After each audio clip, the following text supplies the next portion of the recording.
exposed coasts, but plenty of clear spells as we head into the overnight period. And that does mean it's going to be turning particularly cold as soon as the sun goes down, with frost and some ice patches in places, so do take care.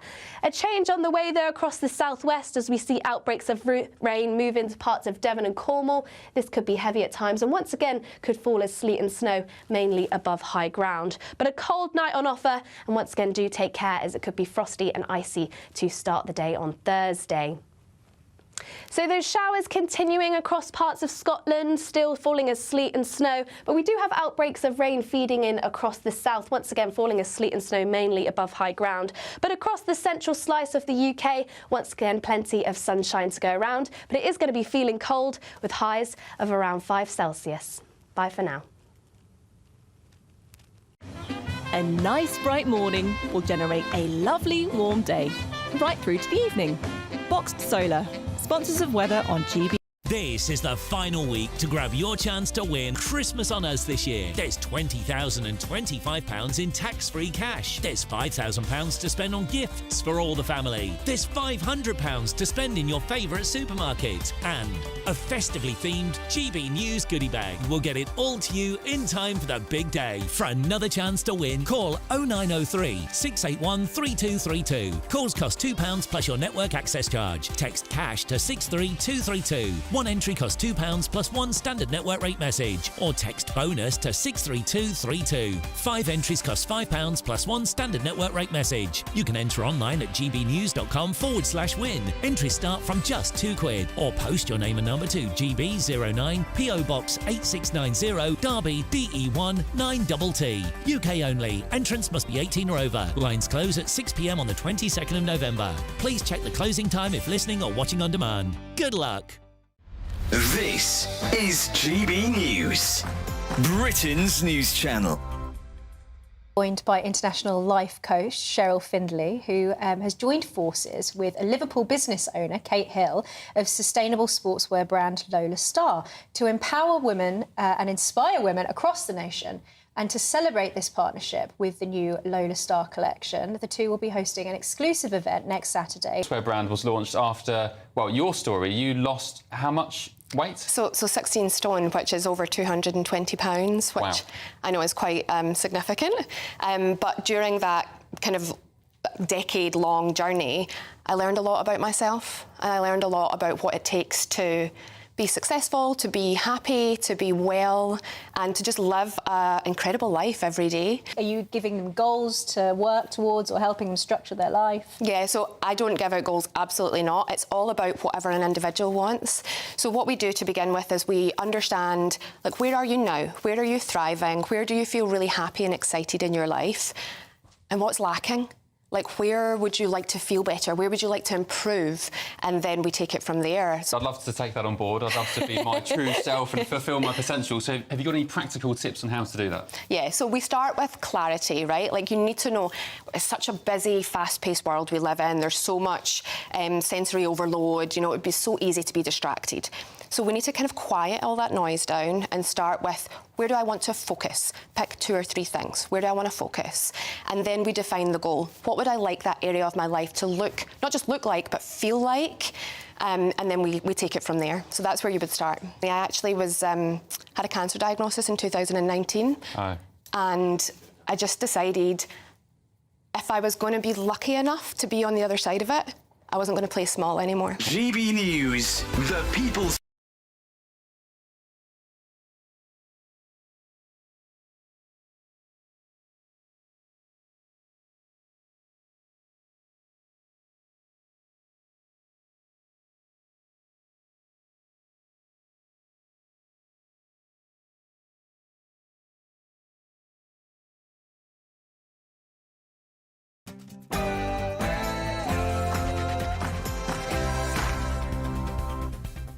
Good afternoon, Britain. It's 1 o'clock on Wednesday, the 20th of November.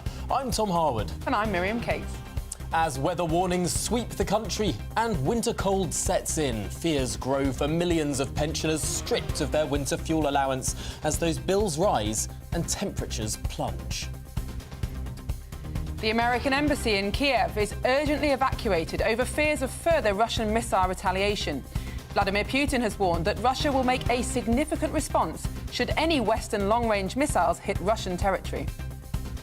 And in a world exclusive, Donald Trump's son, Eric, has sat down with GB News. The full interview will be broadcast tonight. But in the meantime, Eric Trump has a message for British farmers. I guess my message to them would be, go out, fight like hell, make your voices heard, and hopefully you'll achieve the same result that we achieved on the opposite side of the pond. And fresh from a historic day of protest in Westminster yesterday, farmers are not giving up their fight. We'll speak to farmers all over the country.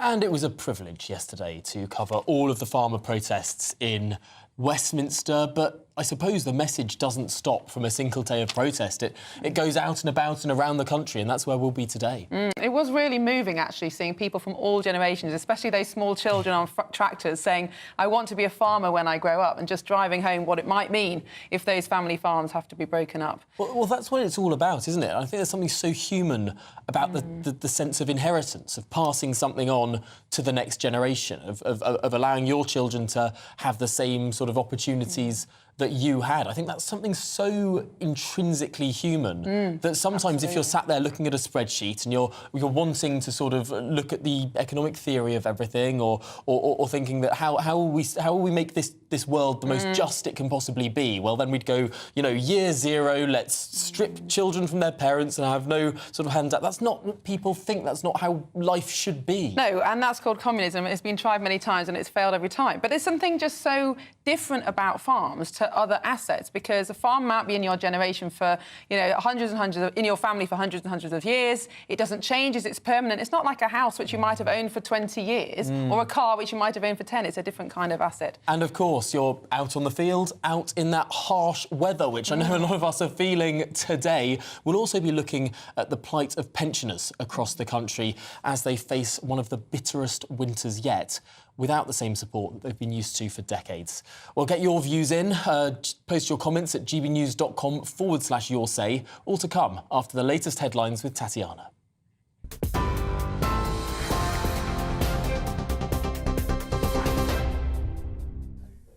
Tom, thank you and good afternoon. The top stories. Well, the government has declined to rule out further increases to inheritance tax or changes to agricultural property relief. Angela Rayner was asked by Shadow Cabinet Office Minister Alex Burghart whether she would commit to those policies. Mr Burghart also branded high tax and high inflation as Starmerism as he criticised the government's approach to farmers. We've committed £5 billion to the farming budget over the next 2 years. That's the largest ever amount for sustainable food production in the UK. And it's alongside £60 million, Mr Speaker, to support those affected by extreme wet weather, and over £200 million to tackle disease outbreaks. His party couldn't even get the money out the door for farmers, failing to spend over £300 million on farming budgets. Perhaps the Right Honourable Lady thinks that everyone came to London yesterday to thank the government. Let's look at the facts. A typical mid-sized 360-acre family farm in the constituency of my Right Honourable friend for Thirsk and Moulton. They've spoken to their accountant. Their new liability because of this government is £500,000. That's 12 years' worth of profit. When this generation passes away, that farm will become totally unviable, and it's just one of thousands and thousands of similar farms. It's clear the government hasn't got its facts right. The Central Association for Agricultural Valuers, the real experts in this field, say so. The NFU says so. They're shortly to publish a report showing that 75% of all commercial farms will fall above the threshold. In other news, UK inflation jumped last month in part due to rising energy prices. The inflation rate hit 2.3% in the year to October, an increase from 1.7% in September. Annual gas and electricity bills rose by about £149 last month, but prices are rising much more slowly than in recent years. However, the rate is now back above the Bank of England's 2% target. Treasury Chief Secretary Darren Jones insisted the latest inflation figures were good news, but Shadow Home Secretary Chris Philp told GB News this morning that everyone will be worse off. It's not an accident that inflation has jumped up. It's a consequence of what this Labour government has done. And it's particularly galling because in government, we spent quite a long time in the last 2 years battling to get inflation down. There was obviously globally high inflation a couple of years ago. We got it under control, and Labour have made a load of bad decisions in the last few months that are now putting inflation back up. And that means every single one of your viewers, every single one, is paying today higher prices as a result of decisions that Rachel Reeves and Keir Starmer have made. And actually, you know what? Inflation affects the NHS as well. So the NHS, police forces, schools, they're all going to be paying higher prices as well for the things that they buy to run the NHS. So it's bad for the NHS as well as being bad for you and me and every single one of your viewers. Sir Keir Starmer has defended his trip to Brazil amid domestic concerns as he insisted there was a direct link between the work he does internationally and the impact back at home. The Prime Minister says it's very important to hold discussions that could trigger money into the economy, having spent the last 2 days at the G20 summit. It comes amid concerns about the impact of budget measures on jobs and farms and changes to the winter fuel payment. Well, the squeeze on winter fuel payments will force 100,000 pensioners into poverty in 2026. That's according to the government's own estimates. Sir Keir also defended money to support Ukraine and said that rising energy bills are a very important domestic reason for being absolutely clear on the issue. And the funeral of One Direction star Liam Payne is being held today. Liam's girlfriend, Kate Cassidy, has arrived at St Mary's Church in Amersham in Buckinghamshire. Now, dozens of locals and fans have also gathered outside the church to pay their final respects. Liam passed away on October 16th at the age of just 31 after falling from his third-floor balcony in Argentina. While One Direction star Harry Styles arrived at that funeral just a short while ago alongside Zayn Malik and also former bandmate Louis Tomlinson. Elsewhere, 2 Metropolitan Police officers are under criminal investigation for potential driving offences after a heavily pregnant woman and her baby died following a collision with an unmarked police car in south-east London in October, according to the Independent Office for Police Conduct. The 38-year-old woman, whose pregnancy was full-term, and her baby died at the scene following that crash on the A20 near the junction with Kidbrooke Park Road on the 17th of October. That is in Eltham. 2 police officers who were driving both vehicles have been placed under criminal investigation for potential driving offences, including causing death by dangerous driving. Now, the British Embassy in Ukraine remains open despite the US shutting its own mission in Kyiv because of a potential significant air attack by Russian President Vladimir Putin's forces. This news comes just days after US President Joe Biden announced it would allow US-made weapons to be fired into Russia. Moscow yesterday said that Ukraine had hit Russia with 6 long-range missiles supplied by the US.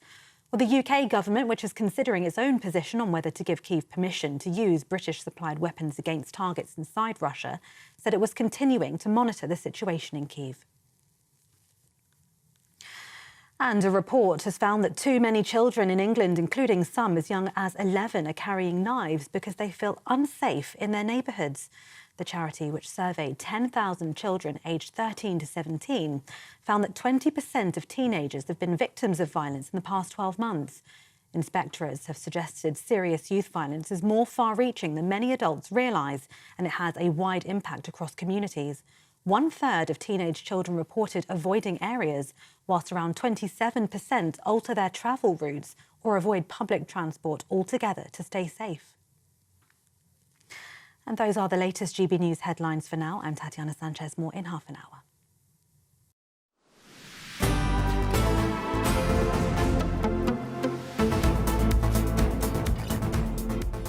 Good afternoon, Britain. It's now 10 minutes past 1.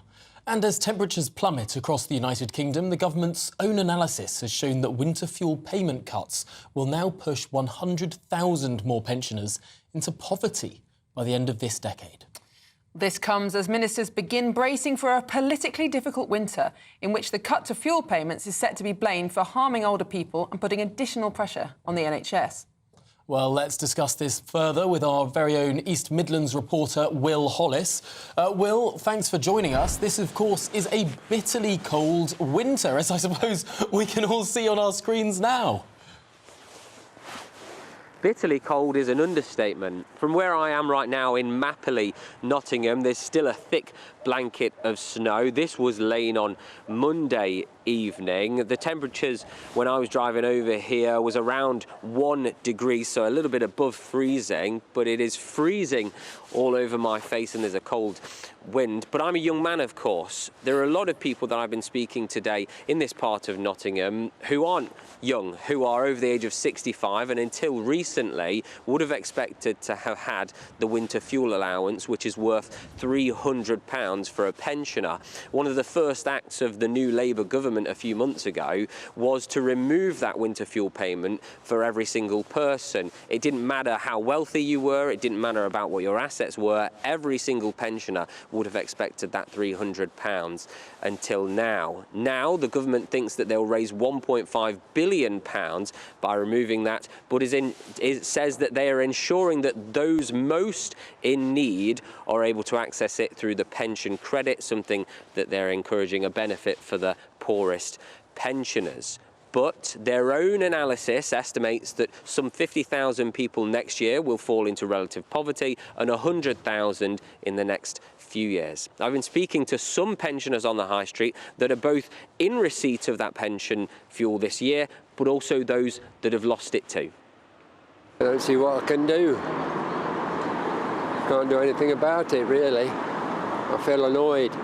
Can't do anything about it. I just live on my pension. And because I'm fit, I can't get any benefits. Downside of it. So really, the fuel allowance made a big difference to me on top of my basic pension. See, the only way I got pension credit was because I lost my husband in August this year. 4 years this August. Yeah, that's the only reason why I got the pension credit. Otherwise, I wouldn't have got it. Yeah, and how important is it that people are supported by the government? Some find it good and some find it don't. You know, some are struggling, which I think's wrong. I think we should all get it. You know, them. Well, campaigners and opposition party politicians are urging the government to rethink the removal of the winter fuel payment. But as the Chancellor has said so many times, she says there is a £22 billion black hole in the Treasury and she needs to fund public services. And this is one way that the Labour government is planning on doing so. One of the arguments as well that Keir Starmer has made is that because the state pension has been lifted, pensioners will actually be better off this year, even without the winter fuel payment.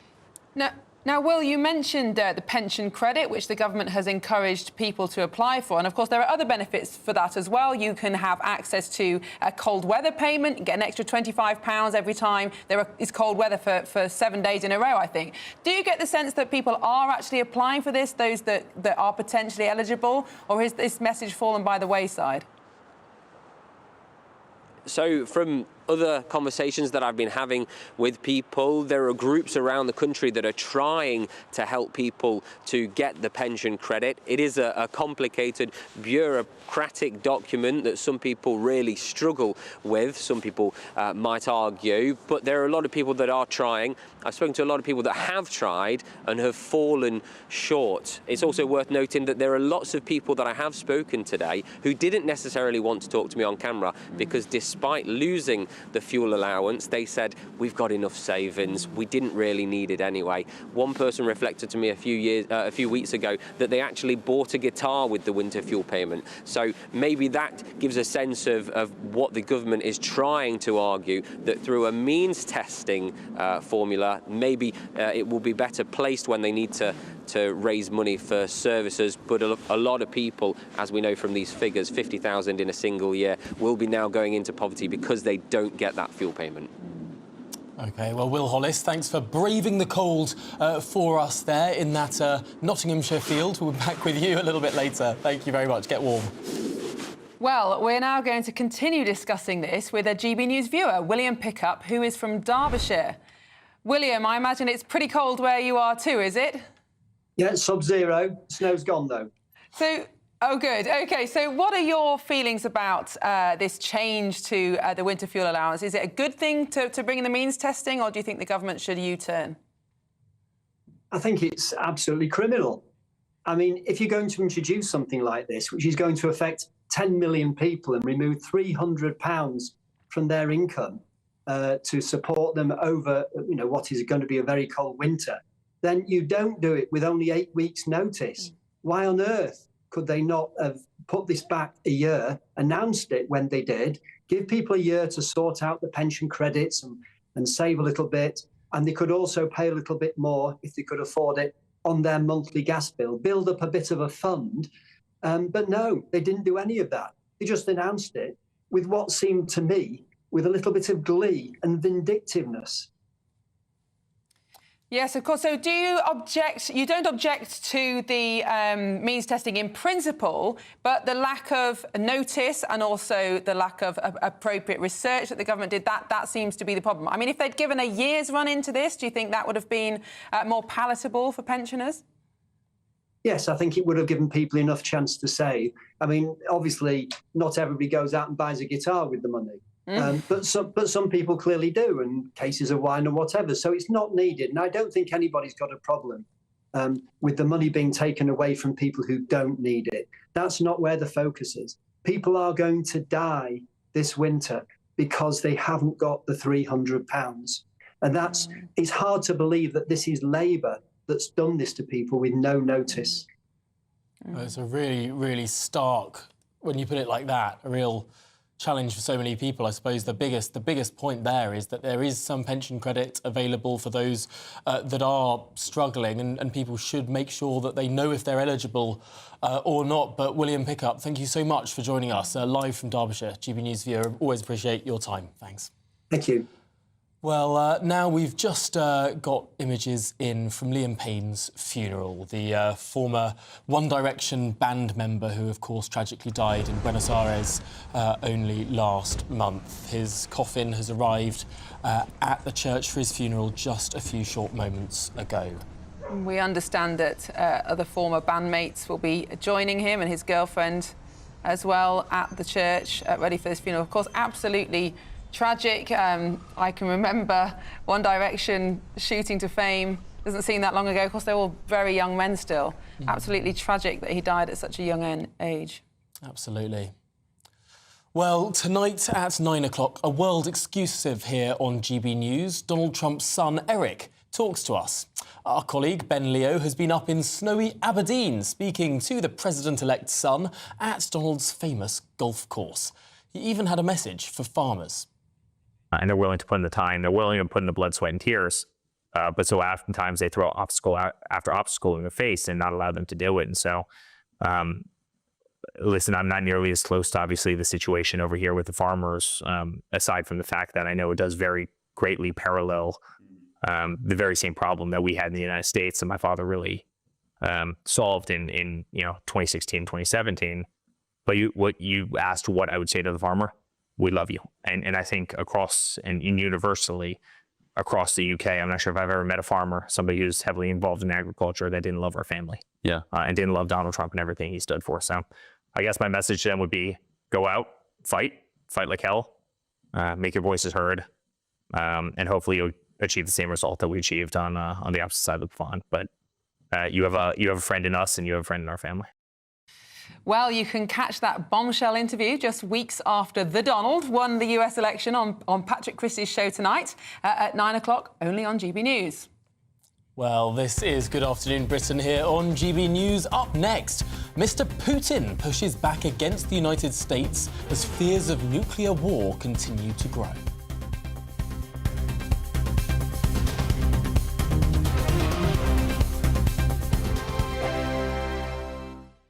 Sunday with Michael Portillo from 11, only on GB News. Restaurant St. Bart's executive head chef Johnny Crowe creates ramen with a British twist, using only the finest UK-sourced produce. As the only restaurant in London to hold both a Michelin star and a green Michelin star, St. Bart's emphasises sustainability and the diversity of British ingredients. Johnny joins me now Johnny, congratulations on having these 2 Michelins. How do you get a Michelin green star? Probably a better question for the inspectors, but I mean, I think it's down to a lot of hard work. What hoops do you have to go through? So I think it's working every day on it. The sustainability isn't something that you just achieve and then therefore you have it and you can sort of relax. It's about every day trying to be better, trying to make a restaurant and a business that is overly sustainable. So what things do you do to make it sustainable?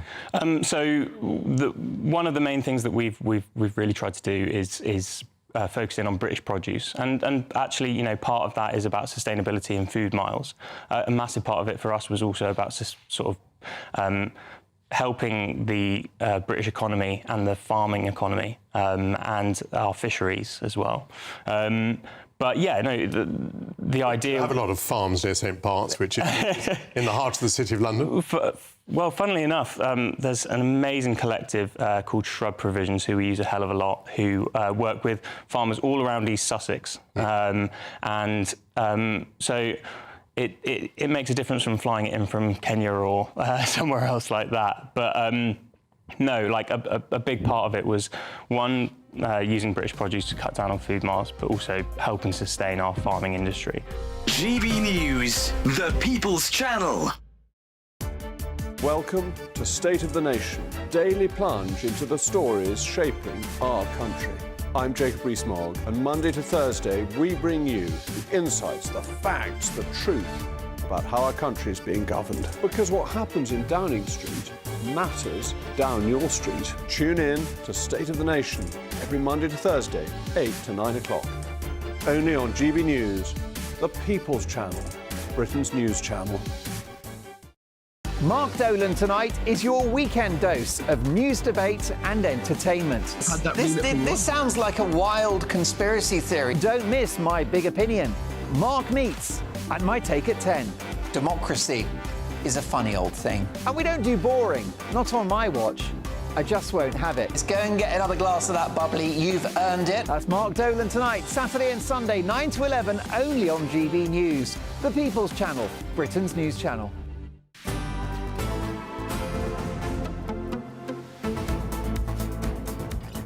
Good afternoon, Britain. It's 23 minutes past 1, and we are asking, are we nearing the tipping point as tensions escalate in Ukraine? Well, tensions between Vladimir Putin's Russia and the USA are increasing as outgoing President Joe Biden continues to give President Zelensky more advanced weaponry. Well, joining us now is our Home and Security editor, Mark White. And Mark, how concerned should we be? Of course, there's been a lot of rhetoric from Vladimir Putin, as you'd expect, with this new permission given for long-range missiles. How much can we match his words to his actions? Well, we have to wait to see what actions there will be. There doesn't appear to have been any direct actions as yet, but you're right. The bellicose threats that we get on a regular basis from Russia usually precede a decision by the US or NATO countries to give a new weapons system to Ukraine, with warnings that this could be the tipping point, that Russia reserves the right to use nuclear weapons, etc. And nothing really ever comes of that. What I'm thinking about is, you know, initially when tanks were going in, the threats were made.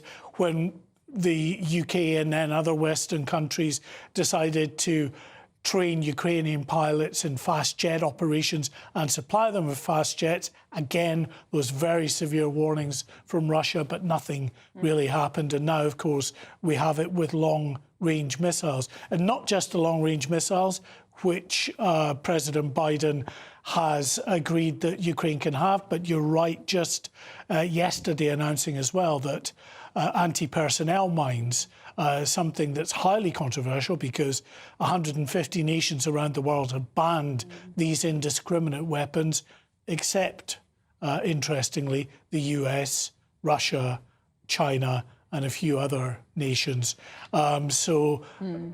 Ukraine, they've asked for the use of anti-personnel mines on their front lines, and the US has given them permission now. Now, the analysis seems to be now that really the aim is for Ukraine to get into a position where it's got a good hand in negotiations, perhaps when Trump comes to power, and that one of the purposes of allowing Ukraine to use these missiles is to get it into a better position. But isn't it the case that Joe Biden has limited the Ukrainians to only being able to use these missiles in one particular region near the border, and actually that their hands are still tied in terms of trying to get the upper hand on Russia? There's no doubt their hands are tied. In fact, I've written a piece for our membership on the digital platforms today, which is all about how Ukraine really feels that throughout this war, they've been made to fight with one hand tied behind their back, because at every turn when they've asked for more ammunition, more weapons, it's been met with prevarication and delay before eventually they get the weapon systems they've been asking for. Not enough to actually bring about a decisive win on the battlefield, but just enough to keep them in the fight. It almost seems cruel and counterintuitive. Surely if you're NATO, you're after a quick and decisive win for Ukraine. But perhaps you're not. Perhaps if you're NATO and a NATO leader, what you might want, which is what we've had, is a very protracted attritional war which has been degrading slowly but surely Russia's ability to cause a wider threat to the world. Well, that's a very interesting point. And just finally, this evacuation from the United States Embassy in Kiev, I mean, this is presumably done on specific intelligence. Might the Russians be actually wanting to target Americans? And if the UK has granted long-range missile access as well to the Ukrainians, might Brits be under threat too? Well, that is the fear that Russia, having threatened for so long about what they would do with the integration of various weapon systems into the Ukrainian military, that this time they might actually do something. Now, the closure of the embassy today in Kyiv has been brought about by, as you say, direct intelligence that's been received by the US government of an impending significant air attack on the capital, Kyiv. And that's why the US embassy has been closed. The Italian, Spanish and Greece embassies have followed suit. As yet, the British embassy is remaining open. Interesting. Well, Mark, thank you very much, and we'll be covering that throughout the programme. Well, should under-16s be allowed to use social media? Well, Technology Secretary Peter Kyle refuses to take a ban off the table. And this is after Australia's government said that it would introduce similar legislation to protect children. Well, speaking to GBNews, Labour's Peter Kyle says that they want to improve online safety for all. I am requiring Ofcom, the regulator, to make sure it uses all of the legal powers that it has to act assertively, to make sure it's acting responsibly and being as agile as possible in keeping people safe. They must make sure that social media products are made safe. So safety is before release of products, safety by design, in other words. And I'm also starting a feasibility study so that I can look at where the evidence exists on the impact of social media and smartphones on children and young people, so that I, into the future, can make policies that are based on evidence, not always the challenges I have at the moment, where I'm being asked to make strident policies where the evidence doesn't quite exist. This is a really interesting one, Miriam. I know you've got very strong thoughts on whether or not. What do you mean, Tom? I know that you've been one of the most forthright campaigners on this issue. I just wonder how possible it is to put the genie back in the bottle. Now that social media exists, is it even possible to stop people from using technology if they're below a certain age? Well, I certainly think that is one line of argument that has been extensively used. But I see this as another technological revolution in the line of, ones we've had before, like the Industrial Revolution, where there come great benefits, great wealth, but also new threats to children. And over time, societies find ways of dealing with that. So the Industrial Revolution, everybody made a load of money, except children went down mines, died in factories, and were horribly abused. And eventually, society woke up, passed a load of laws and said, sorry, but you can't employ children under a certain age. There may be a financial cost to that, but you can't, it's immoral. And I think that's the point that we're getting to with this. It's not to say we shouldn't be using these technologies, that they aren't brilliant in many ways. It's just that they're not safe and were never designed for children. And I do think it's possible, not necessarily easy, but possible, to say that there should be an age limit on social media use in the same way there is for tobacco and cigarettes, and that we just accept as a society that you need to be 16 before you use these apps, for example. I got a Facebook account when I was 12 years old. Did you post pictures of kittens? I did not post pictures of kittens. Disappointing. I have looked back on it, and I spoke in the third person, as I think everyone did in the mid-2000s, and it was all fairly innocuous. It was a way to connect to basically everyone I knew from school when I was at home. But this was odd, because this was, what, 2006, 2007? You were an early adopter there. So it was peculiar, I suppose, because perhaps there wasn't that same array of threat that there has become. But I do wonder if 16-year-old... I mean, 16-year-old does seem pretty old. I mean, I don't know. Well, it seems, looking at the research, and I think Peter Kyle is wrong, there is plenty of research, that kind of 14, 15 age seems to be the most dangerous, particularly for girls, on sites like Instagram. But I think the problem with the government's approach is saying what's harmful, what's not harmful, you actually then get into free speech threats, rather than just say, this is an age limit, after that, anything goes, before that. That's a really fair point. I just think that the sort of arguments that you make in terms of we need to protect children can be made for young children. I think it's really hard to say to a 15-year-old, you can't have... It's hard to take it back, but if there was a general rule, whether unstated or in law, that this is an unsafe thing for children, like you can't learn to drive till you're 17, then I think we could change the culture, and I think that's what will happen, because it is destroying children's lives and families' lives. Anyway, we're not quite there yet, but good on the government for trying. gbnews.com/yoursay is the way to get involved in that discussion, and, of course, all the others we're having today on GB News. This is Good Afternoon Britain, and coming up, farmers planned their next move against the government after taking their fight to Westminster yesterday. So what do they have rolled up their tweed sleeves? But first, it's your headlines with Tatiana.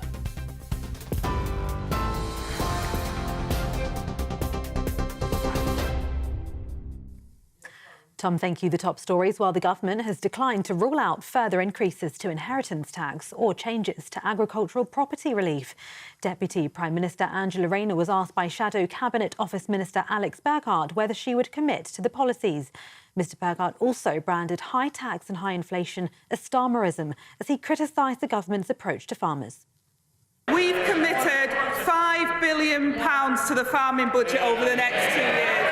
That's the largest ever amount for sustainable food production in the UK. And it's alongside £60 million, Mr Speaker, to support those affected by extreme wet weather, and over £200 million to tackle disease outbreaks. His party couldn't even get the money out the door for farmers, failing to spend over £300 million on farming budgets. Perhaps the Right Honourable Lady thinks that everyone came to London yesterday to thank the government. Let's look at the facts. A typical mid-sized 360-acre family farm in the constituency of my Right Honourable friend for Thirsk and Moulton. They've spoken to their accountant. Their new liability because of this government is £500,000. That's 12 years' worth of profit. When this generation passes away, that farm will become totally unviable, and it's just one of thousands and thousands of similar farms. It's clear the government hasn't got its facts right. The Central Association for Agricultural Valuers, the real experts in this field, say so. The NFU says so. They're shortly to publish a report showing that 75% of all commercial farms will fall above the threshold. UK inflation jumped last month in part due to rising energy prices.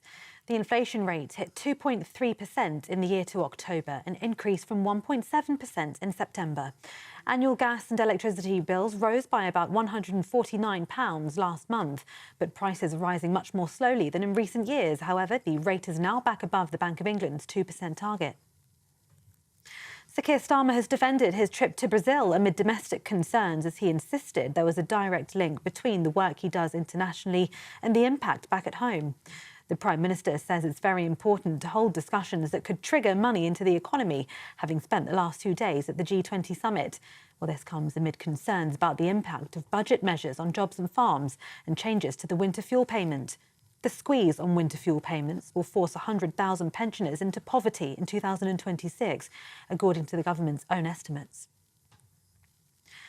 And finally, the funeral of One Direction star Liam Payne is being held today. Liam's girlfriend Kate Cassidy arrived at St Mary's Church in Amersham in Buckinghamshire, along with dozens of locals and fans who've also gathered outside the church to pay their final respects.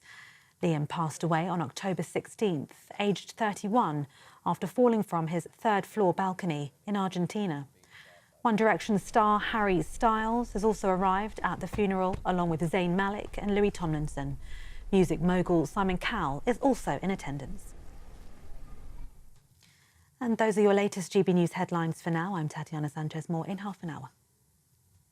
For the very latest GB News direct to your smartphone, sign up to News Alerts by scanning the QR code or go to gbnews.com/alerts.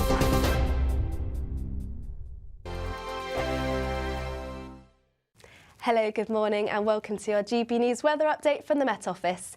It certainly was a cold start this morning. We're expecting further cold weather on the way with wintry showers, though for many of us we're actually going to see lots of fine weather, lots of sunshine, though it is going to be feeling cold. That's all thanks to this cold northerly flow that's currently stretching across the country, bringing in those wintry showers, particularly across parts of Scotland. Plenty of snow and sleet showers here, and just feeding into northern exposed coasts. Northern coast of East Anglia too could catch these, but generally any exposed coast could catch these wintry flurries. But inland, many of us are going to see plenty of sunny spells, though it is going to be feeling cold. Highs of only around 5 or 6 degrees in southern parts of the country. Now, we do have some snow and ice warnings issued for the Met Office for the overnight period. For parts of Scotland, for example, where we're still expecting those snow showers to feed into northern coast, feeding through into inland areas too. But even where we don't see the showers and we see clear spells, it is going to be turning cold with some frost and plenty of icy stretches. Still a few showers feeding around exposed coasts, but plenty of clear spells as we head into the overnight period. And that does mean it's going to be turning particularly cold as soon as the sun goes down, with frost and some ice patches in places, so do take care. A change on the way there across the southwest as we see outbreaks of rain move into parts of Devon and Cornwall. This could be heavy at times and once again could fall as sleet and snow, mainly above high ground. But a cold night on offer, and once again do take care as it could be frosty and icy to start the day on Thursday.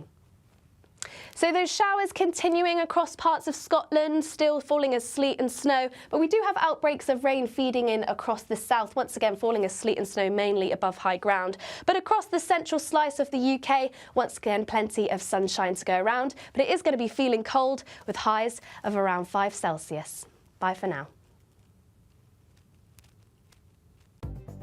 The latest GB News travel. Good afternoon, hello again to you. I'm Jules Buckley. Issues in Scotland still for the A939 between Cockbridge and Tomintoul. Now that remains closed due to the snow.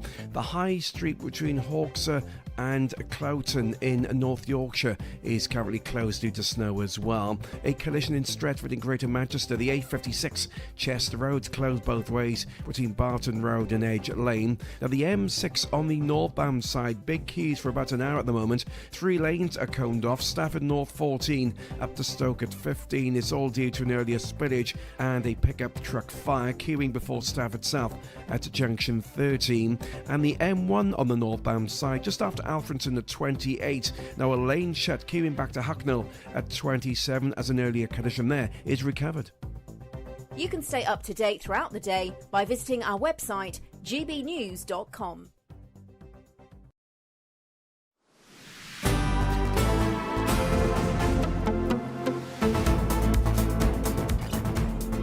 Good afternoon, Britain. It's 39 minutes past 1. Now, around 1,500 people gathered in Whitehall yesterday, 15,000 people gathered in Whitehall yesterday, voicing their anger against Rachel Reeves' inheritance tax raid on farmers. This comes as Nigel Farage has called on farmers to take their anti-tractor tax protest to Labour-held market towns, saying that Labour holds between 70 and 100 rural or semi-rural seats that could be key battlegrounds for change. Well, the Reform Party leader believes that targeting rural constituencies won narrowly by the Labour Party in the last election could pressure the government into revising its inheritance tax policies for farmers. Well, could this grassroots uprising shake up the government's tax plans? Let's cross over now to GB News Yorkshire and Humber reporter Anna Riley, who is joining us from Selby Livestock Market. Anna, lovely to see you. What's the mood there amongst farmers yesterday? Did they see the coverage of the protests in Westminster? Were any of them there? Good afternoon to you both. Yes, well, a number of farmers here did attend, and their family. He's the director at Selby Livestock Auction Market. Oh, I'm so sorry, Anna. I'm afraid that your line just isn't strong enough there. We need to improve that rural broadband here in the United Kingdom very clearly. But this is obviously such an evocative issue for so many people. But it is true, Miriam, that the Labour Party now controls, well, between 80 to 100 rural constituencies, like Selby. That's right, and they will be getting lots of letters and emails from constituents, farmers and those who are very sympathetic to farming, asking why the Labour Party has done this. And I think the biggest problem for Labour, the biggest reason why they might not be able to defend it is because they didn't say anything about it in the manifesto. And indeed, they were promising just a few months ago that they wouldn't do this. Well, shall we get some more on this? Because joining us now in the studio is one of the organisers of yesterday's rally. He owns a farm in Lincolnshire. It's Andrew Ward. Andrew, thanks so much for joining us. Hello, good afternoon. Firstly, do you think that the government would have paid attention to what went on in Westminster yesterday? Well, the amount of people that were there, there's figures, we're trying to work it out, there's probably 30 to 40,000 there. Wow. We stretch from Horse Guards Parade right down to Westminster. So for them not to know what was going on and the noise, they would have to be fairly blind, but they are fairly hard-nosed with how they're treating us anyway. Yes, because they're continuing to maintain this line that only a few farms will be affected, that those farmers they're implying are already very wealthy, and yet the numbers put out by your group, by the NFU, by various farmers' accountancies suggest that they are very, very wrong indeed, and that actually ordinary family farms are going to be caught by this tax. Absolutely, and the thing that really quite gets us frustrated is we continually say to them, show us your figures, let's see your calculations, let's see how you've worked, how you've got to where you are with your figures, and let's discuss it. But the thing is, they say 500 farms, but they're not telling us whether that's 500 farms that includes a house and 10 acres, it includes a house and 20 acres, they're not telling us whether it's a registered farm. They're so loose with the figures that we are not getting anything out of them that we can believe. And yet the line that we hear from the government is that there's this £5 billion for farmers that's in the budget, almost as if this is some new money that has been conjured up that you've never ever seen before, and how generous this government is being to you. Do you buy that?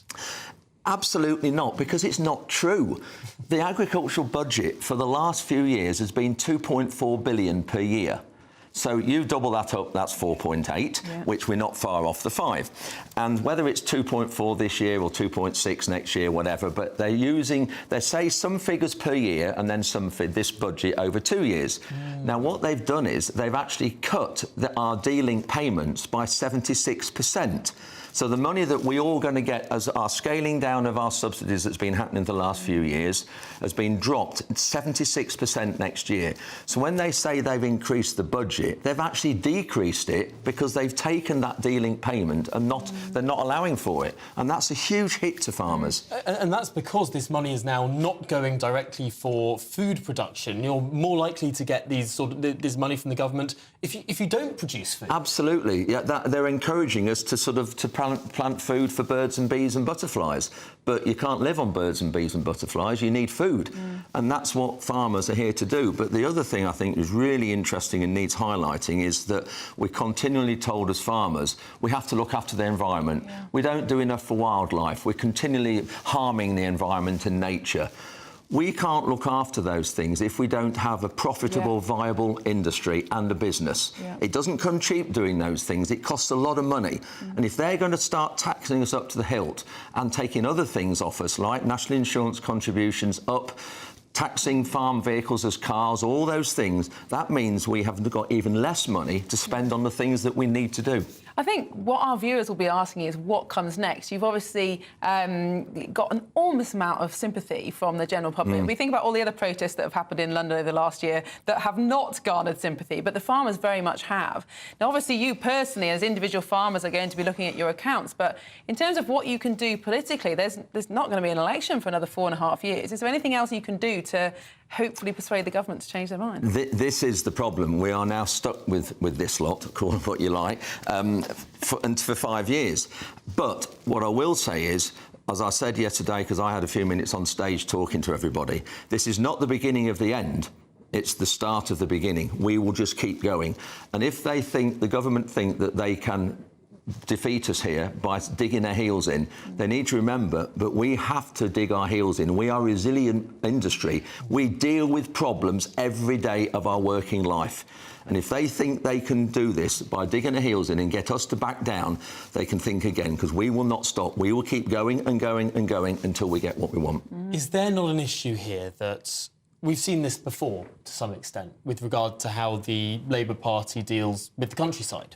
We saw this in the early 2000s. Big marches through London, one of the largest marches that actually the city's ever seen. And yet, the policy that was protesting, the change to the hunting rules, was never reversed. And now we see a cabinet where every senior position is taken up by someone who has an urban constituency.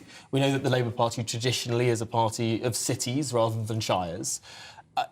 Is this going to be another losing battle, just like we saw 2 decades ago? We hope not. We have to take the Conservatives' word for it. Yesterday we had Kemi on stage with Victoria Atkins and Robert Moore, and I know Victoria and Robbie. They're both in my area. We obviously have to believe them, and I know that they are supportive of us.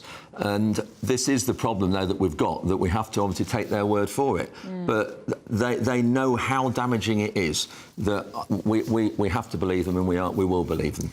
What was a really interesting intervention yesterday was the farming minister, Daniel Zeichner, actually started telling farmers to look at ways that they could avoid their inheritance, or something along those lines. He said, well, farmers have got a few years to work out how they can avoid this. But, of course, the reason the government's brought this in is because they say people are avoiding tax. I know. So in one way, they're saying we're doing this because we need to fill this imaginary black hole that does my head in. And yet, all of a sudden, they're saying, oh, well, if you do this, you can avoid the tax. So on one hand, they want you to pay tax, and another way, they're hinting at how you can do to evade it. It's just crazy. Very strange. Well, thank you so much for joining us. Thank you very much. I'm sure we'll see more of you. You definitely will, as one of the organisers. Thank you. Absolutely. And, yes, and congratulations for a very peaceful and law-abiding march yesterday. If I could just say one thing, the police actually said yesterday to me when they left, they said they wished all protests were as easy and to manage as that one, and they wish farmers organised all protests. And they said to me, could that be one of your next diversifications as a protest organiser? Excellent. A commendation indeed. It turns out it's possible. Who would have thunk it? It's possible to hold a protest in central London without smashing any windows or blocking roads without any permission or indeed assaulting any monuments. Yeah, no, I mean, it's remarkable. Who'd have thunk? Well, this is Good Afternoon Britain on GB News. Lots more coming up on today's programme. The Royal Mail is releasing new stamps to celebrate Winston Churchill's birthday. We'll have more on that after this. This is GB News, Britain's news channel. Her name is synonymous with fashion. Karen Millen, the high street designer whose dresses have been worn by some of the world's most famous women, including the Princess of Wales. Yes, but in a recent Daily Mail interview conducted by our showbiz juggernaut, as I call her, Steph Tetchy, 63-year-old Karen confessed she isn't immune from worries about her appearance. Well, this summer, Karen took the plunge with a £35,000 facelift using the very latest surgical techniques. Now, to hear more of her story, we're delighted to be joined by Karen herself and consultant plastic surgeon Dr. Tunj Tiryaki, co-founder of the London Regenerative Institute. So, how did you two get together? That was a meeting at the Parliament, wasn't it? It was, actually, yeah, through mutual friends, really. So you already knew of Tunç and you knew his expertise. How did you come to the decision to kind of go ahead with this? I was reading the Mail article and apparently one day you looked in the mirror, and I've heard this story so many times before, Yeah, I know, from not least my mum and my nan, Yeah. and they said they looked in the mirror and thought, goodness me. I know. I think it's that menopausal thing when suddenly things just change. And, yeah, for me, it was coming out of lockdown almost, where I was probably on the back end of menopause, and I just, like, suddenly looked in the mirror and it was like, oh, my God, what's happened to me? Because I guess you still, I mean, for me, I'm 35, I still feel like a 20-year-old or even an 18-year-old. Does that change as you get into sort of your... Unfortunately not, right? Well, it does change to a certain extent, but, you know, I've always looked after myself, so I've always kept fit and looked after my skin. So, you know, it did come as a bit of a shock. I mean, I know, obviously, ageing happens to us all and we have to embrace that, but there's a certain amount that we have to put up with and then, you know, other things can step in. GB News, the People's Channel. In the GB Newsroom, we bring you the news as it happens. With our team of dedicated journalists across the UK. We're ready to keep you up to date with what's happening every half an hour, every single day. Bulletins here on GB News. The People's Channel. Britain's news channel. If you want your news to be straight talking... This is a nightmare for the Conservatives again. Down to earth. It's not just Nottingham where this is happening, is it? And most importantly, honest. Hard-working, middle-class taxpayers, they'll get their book thrown at them. Then catch me, Martin Daubney, Monday to Friday, 3 till 6 p.m. on GB News, Britain's news channel. Join me, Nana Akwe, for an informative, interactive news programme with a difference. It's fun. No, he didn't say that, Dave. I'm so surprised. I think there's an element of truth to that. Join me from 3 p.m. every weekend, only on GB News, Britain's news channel.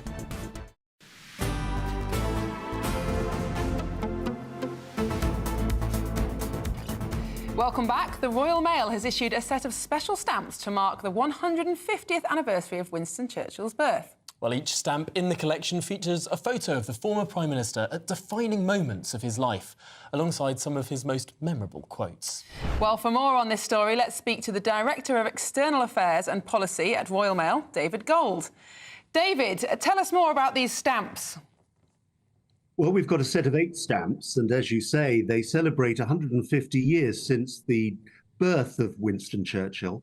What we've tried to do, because of course there are so many iconic images of the man, we've tried to take a selection of images, working with the archive in Cambridge, to try to draw out the man, not just the statesman, but the man throughout his very varied and interesting life and the pursuits that he followed outside of politics. With them, we've put some quotes taken from articles, letters and books, and of course his great speeches, and tried to evoke some of the imagery and the atmosphere around the man who led a nation through one of its greatest challenges in the history of our people. I very much enjoy how you've taken these quotes from the very articles that Winston Churchill wrote, because so many quotes we associate with Winston Churchill may or may not have actually been said by the man. It's sort of, he is said to have said this at a dinner party or something, and there's a huge array of quotes that may or may not be said to him. Was that part of your reasoning?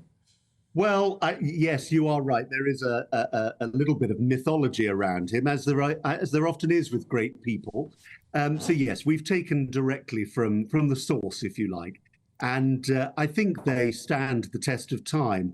I think as we live in somewhat troubled times now, if any of our world leaders were to come out with some of the phrases that he's used and is quoted on these stamps, I think they'd be as valid today as they were then. Very interesting insight, and I'm sure they'll be very popular. I think they're on sale now, and I'm sure will be used over Christmas. Well, thank you so much, David, and we'll be back. But first of all, your weather.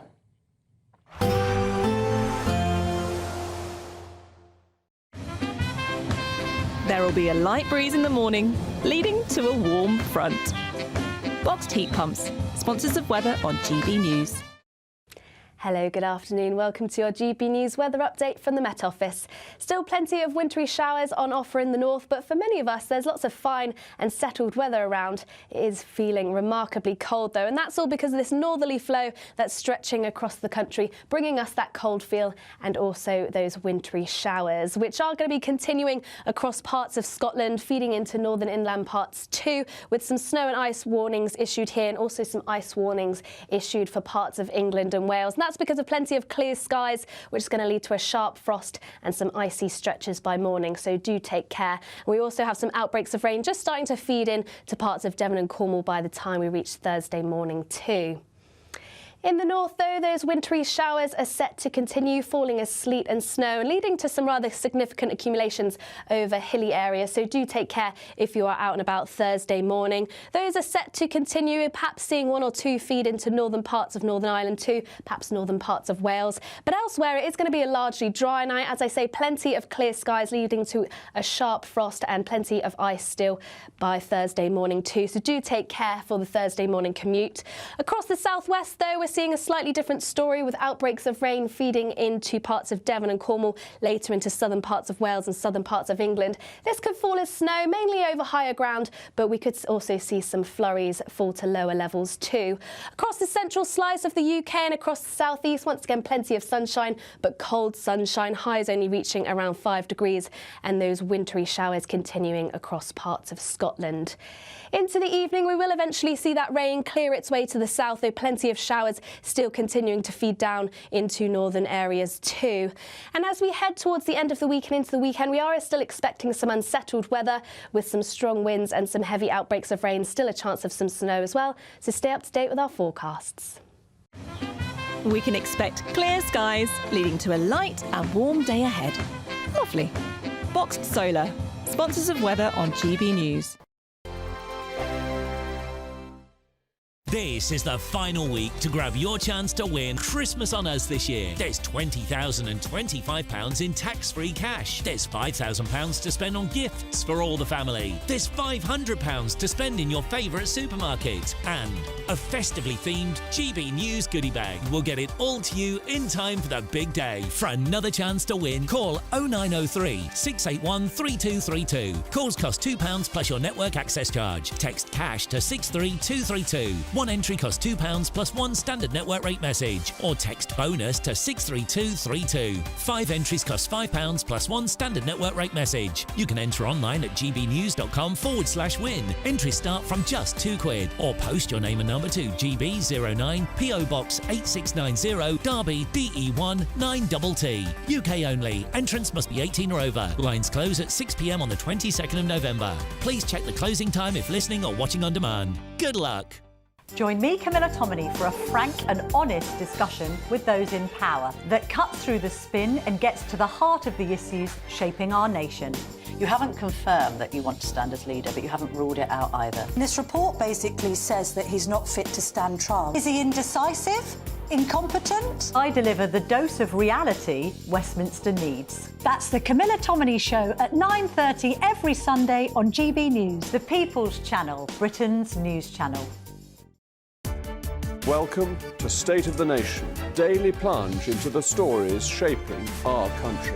I'm Jacob Rees-Mogg, and Monday to Thursday we bring you the insights, the facts, the truth about how our country is being governed. Because what happens in Downing Street matters down your street. Tune in to State of the Nation every Monday to Thursday, 8 to 9 o'clock. Only on GB News, the People's Channel, Britain's news channel.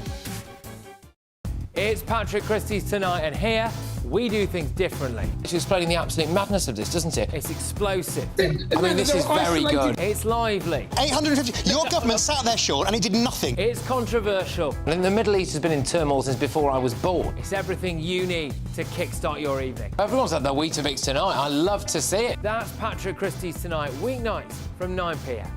Only on GB News, the People's Channel, Britain's news channel. Hi there, I'm Michelle Dewberry and I'm going to take a second to tell you all about my show, Dubes & Co. We start off with the issues of the day. We then bring in both sides of the arguments. We get rid of the disrespect. And then you throw me into the mix. And trust me, I'll tell it exactly how it is. And then, of course, the magic ingredient, you at home. We mix it all together and what have we got, in my opinion, the best debate show in town. Monday to Friday, 6 till 7 on GB News, Britain's news channel.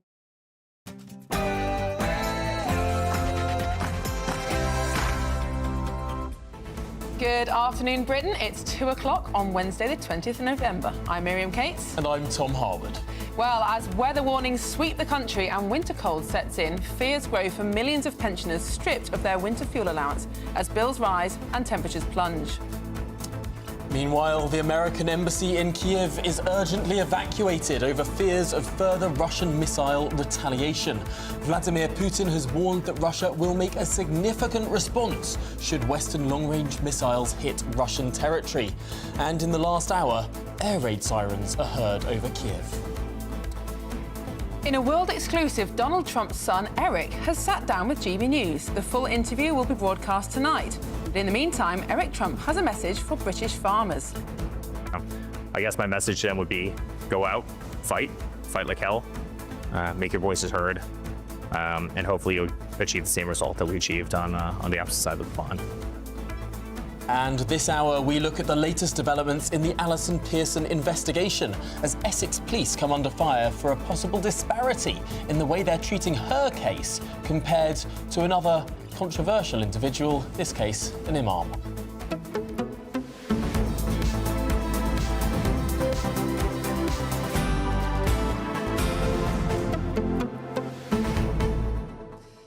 Well, Tom, this Alison Pearson case continues to rumble on. It's stirred up a lot of people's fears about the decline of free speech in this country and the two-tier way in which different people are treated by the police, depending on their views. Yeah, this really risks that two-tier perception, really, quite frankly, exploding into the general populace, because what it seems to have gone on here is a tweet that I don't think many people could say was particularly offensive at all from Alison Pearson. I mean, she might have mistaken one flag for a different flag, but that seems to be... She removed it because it was inaccurate, not because there was anything illegal about it, just she got the details wrong. But it turns out, and the Telegraph have done some digging on this, there are a lot of people who reside under the purview of the Essex Constabulary who've said some pretty blooming awful things online who haven't had a knock on the door. And that really raises some big questions about how policing is being done, not just in Essex, but frankly across the country. And there does seem to be a lot of confusion, even within the police themselves. There's a piece written on Conservative Home magazine today by the Essex Police and Crime Commissioner referring to the law on non-crime hate incidents. And, of course, there is no law on non-crime hate incidents. It's just guidance from the College of Policing. So extreme confusion, which is probably adding to this sense of people being prosecuted for things that aren't crimes or let off things that really are crimes. Well, we'll try and take a slicing machete to the Gordian knot of confusion over this issue as we get to it a little bit later in the programme. But we want your views. gbnews.com/your say, where we will discuss all of the topics we take part in this hour. But all to come after your latest news headlines with Tatiana Sanchez.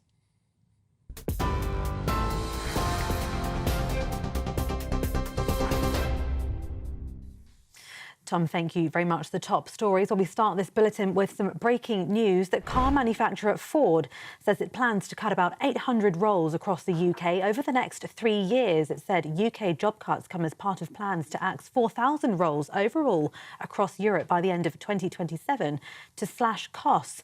Well, Ford says the cull will primarily affect Germany as well as the UK, where they say minimal reductions in other European markets. The company also says its passenger vehicle business in Europe has incurred significant losses in recent years. They also added that the shift to electric vehicles and new competition in the market has been highly disruptive. More on this as we get it. Elsewhere, the government has declined to rule out further increases to inheritance tax or changes to agricultural property relief. Shadow Cabinet Office Minister Alex Burghart branded high tax and high inflation as Starmerism as he criticised the government's approach to farmers. We've committed £5 billion to the farming budget over the next 2 years. That's a large largest ever amount for sustainable food production in the UK. And it's alongside £60 million, Mr Speaker, to support those affected by extreme wet weather and over £200 million to tackle disease outbreaks.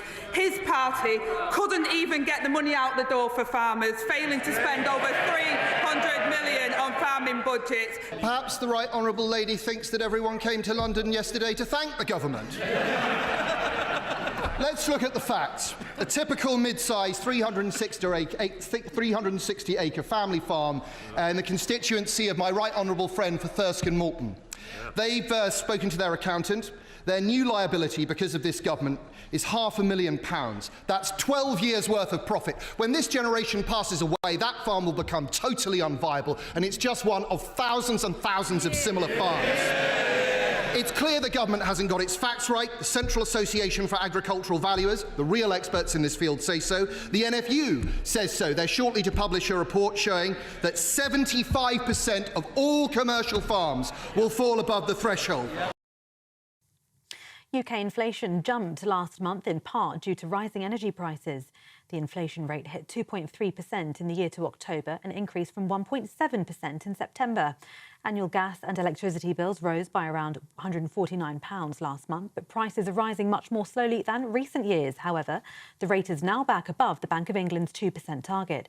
Treasury Chief Secretary Darren Jones insisted the latest figures were good news, but Shadow Home Secretary Chris Philp told GB News everyone will be worse off. This is not an accident that inflation has jumped up. It's a consequence of what this Labour government has done. And it's particularly galling because in government, we spent quite a long time in the last 2 years battling to get inflation down. There was obviously globally high inflation a couple of years ago. We got it under control, and Labour have made a load of bad decisions in the last few months that are now putting inflation back up. And that means every single one of your viewers, every single one, is paying today higher prices as a result of decisions that Rachel Reeves and Keir Starmer have made. And actually, you know what? Inflation affects the NHS as well. So the NHS, police forces, schools, they're all going to be paying higher prices as well for the things that they buy to run the NHS. So it's bad for the NHS as well as being bad for you and me and every single one of your viewers. Sir Keir Starmer has defended his trip to Brazil amid domestic concerns as he insisted there was a direct link between the work he does internationally and the impact back at home. The Prime Minister says it's very important to hold discussions that could trigger money into the economy, having spent the last 2 days at the G20 summit. It comes amid concerns about the impact of budget measures on jobs and farms and changes to the winter fuel payment. The squeeze on winter fuel payments will force 100,000 pensioners into poverty in 2026, according to the government's own estimates. The funeral of One Direction star Liam Payne is being held today. Liam's girlfriend, Kate Cassidy, arrived at St Mary's Church in Buckinghamshire, along with dozens of locals and fans who've also gathered outside the church to pay their final respects. Liam passed away on October 16th, aged 31, after falling from his third-floor balcony in Argentina. One Direction star Harry Styles arrived a little earlier on at that funeral, along with bandmates Zayn Malik and Louis Tomlinson. Music mogul Simon Cowell is also in attendance. The British Embassy in Ukraine remains open despite the US shutting its own mission in Kyiv because of a potential significant air attack by Russian President Vladimir Putin's forces.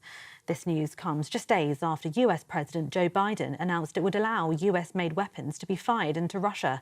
Moscow said yesterday that Ukraine had hit Russia with 6 long-range missiles supplied by the US. The UK government, which is considering its own position on whether to give Kyiv permission to use British-supplied weapons against targets inside Russia, said it was continuing to monitor the situation in Kyiv. And a report has found that too many children in England, including some as young as 11, are carrying knives because they feel unsafe in their neighbourhoods. The charity, which surveyed 10,000 children aged 13 to 17, found 20% of teenagers have been victims of violence in the past 12 months. Inspectorates have suggested serious youth violence is more far-reaching than many adults realise and has a wide impact across communities. 1/3 of teenage children reported avoiding areas, whilst around 27% alter their travel routes or avoid public transport altogether to stay safe. And those are the latest GB News headlines for now. I'm Tatiana Sanchez. More news from me in half an hour.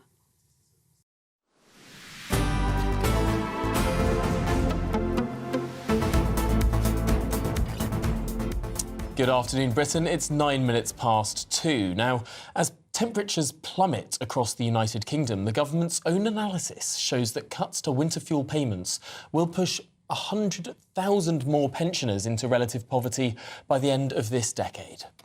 Ministers have already begun bracing for a politically difficult winter, in which the cut to fuel payments is set to be blamed for harming older people and putting additional pressure on the NHS.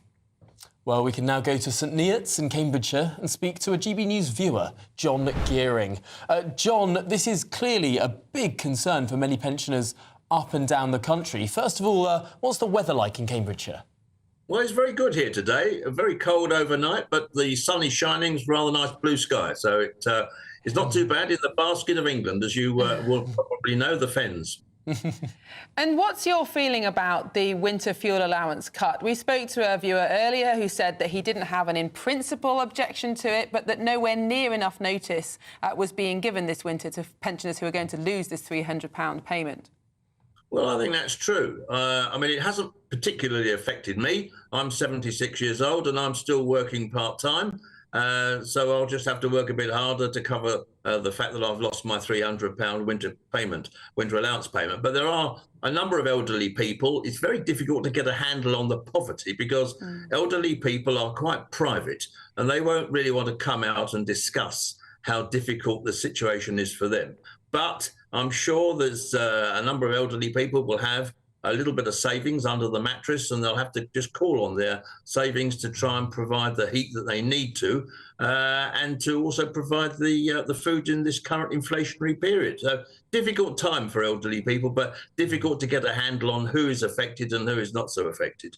Do you get a sense that this government perhaps thinks that elderly people are not one of their, how do I put this, biggest priorities, really, for the next 4.5 years? Undoubtedly so. I mean, this government, if it's going to pick an argument, has picked the wrong people. Picking an argument with the elderly, picking an argument with the farmers. People won't forget this. They're in trouble, and this won't be forgotten over the next 4 years. And I would suspect they're going to be in trouble when it comes to the next election in 5 years' time. I suppose, John, what the government would say, though, is that they've had to find more revenue from somewhere. Whether or not you believe the 22 billion is an accurate figure, they certainly think that they need to raise revenue, and they're looking at pensioners, many of whom, not all, of course, but many of whom are very wealthy, and in fact a lot wealthier than younger people who are working and paying tax. And so they've calculated that actually this is a relatively easy win for them because it is just means testing. I mean, do you think that trying to roll out pension credit to more pensioners is going to make up for it? Or do you think just too many pensioners aren't aware of what they are eligible for? Well, it's a very difficult situation. I mean, the elderly people are quite vulnerable. I mean, dealing with this credit is generally speaking, needs to have a computer. People have got to be able to communicate in a very modern way, and that's not what elderly people can do. So I do think that there are issues where the government could have offered more assistance to the elderly if they were going to roll out this particular cut to the heating allowance. And it seems to me to be very unfair and not enough notice given to protect the elderly. They've done nothing really to deserve this, and I think it's very unfair. OK, well, John Gearing, GB News viewer, appreciate your time this afternoon. Thanks for joining us live from St Neots in Cambridgeshire. The one thing that's not being mentioned is that we have the highest prices for electricity here in the UK, highest of all of Europe. And actually, if our prices were much lower, nobody would need the heating allowance, or very few people, because it just wouldn't cost as much to heat your house. You don't hear about massive subsidies to people in America to afford to heat their homes, because it's about half the cost to heat homes in the United States. Exactly, and of course it costs more in the winter. That's the nature of living in a country with a climate like ours. But one of the reasons that electricity costs so much is because of all the subsidies we pay for renewable energies, which, of course, pensioners have to pay as well. It's remarkable, actually. We've had also so many arguments around sort of energy production, you know, whether it's new licences in the North Sea, whether or not we do fracking onshore, even onshore wind turbines or solar farms. We always talk about these in the abstract without talking about what the consequence of more energy generation in this country is. I mean, we don't say, would you like, you know, to have a fracking site near you,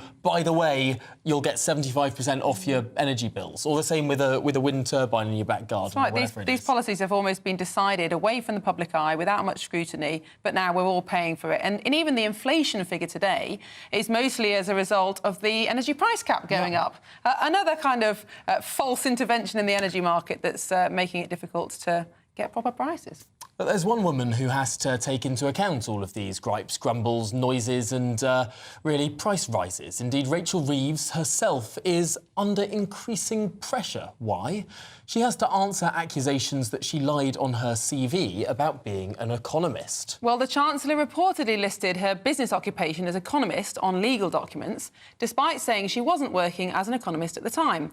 Well, Guido Fawkes' website is now reporting that her team says she was an economist by trade. And we're joined now by the editor-in-chief at Guido Fawkes, Max Young. Max, thank you for joining us. Have you ever used a CV or a job application to show yourself in your best light? I have done, yes, Miriam, and I've always been truthful when doing so. I've never claimed to be working in another profession while actually in a completely different one. But Max, this isn't really another profession. I mean, I'm a qualified teacher. I haven't taught for 10 years, but I can still say I'm a qualified teacher whilst also working at GBNews. That's not a lie, is it? That's exactly right, Miriam, but you're not working as a teacher at the time. If I were to qualify as a builder and then work at the Guido Fawkes news website for several years, I wouldn't say that I was a builder as current business occupation on a legal document. And this is the point, is it not, Max, that before there have been all sorts of quibbles over what or not was on a LinkedIn website, but this discovery of your website is that this was actually legal documentation where the Chancellor may well have been being less than truthful. Yeah, so I think it raises questions, right? Before it was just a matter of a simple entry on a social media website, LinkedIn. Obviously, people view that as a CV, but it's not an official CV.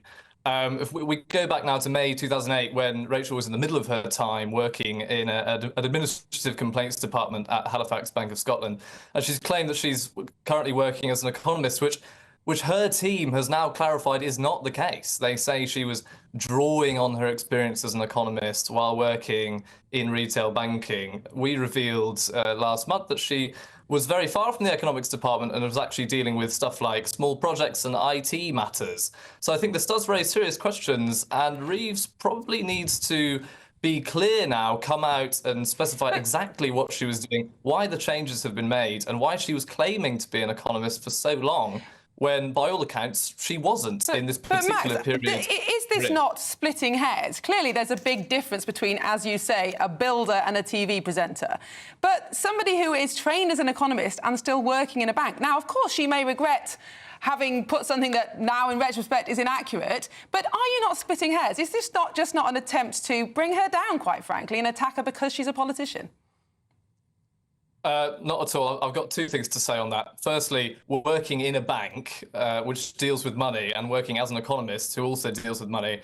They can actually be very different things. And as people clarified, who are aware of, or were aware of Reeves at the time that she was at HBOS, she wasn't doing anything to do with economic analysis or anything like that. She was doing these small admin projects, which doesn't equip you, frankly, for the role of Chancellor or dealing with inflation or something like that. It perhaps helps you run a team, but it's unfortunately not the same as being an economic analyst, which is the impression that she gave to people.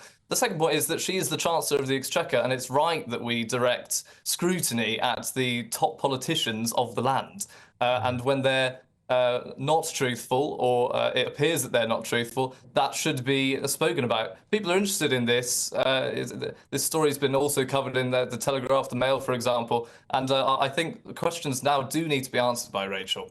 It is a very interesting point, because this was sort of her most... She was working at HBOS from, what was it, 2006 to 2009.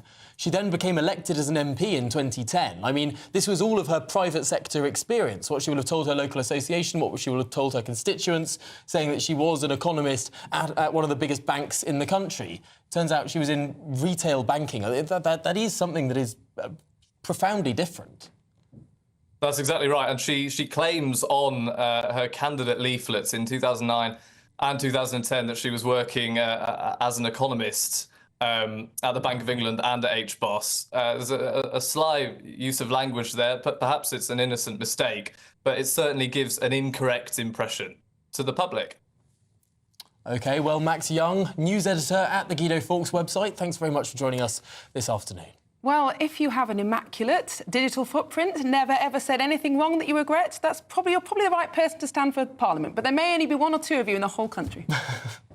Well, tonight at 9 o'clock, a world exclusive here on GB News. Donald Trump's son, Eric, talks to our colleague Ben Leo. Now, he's been up in snowy Aberdeen speaking to the president-elect's son at Donald Trump's famous golf course.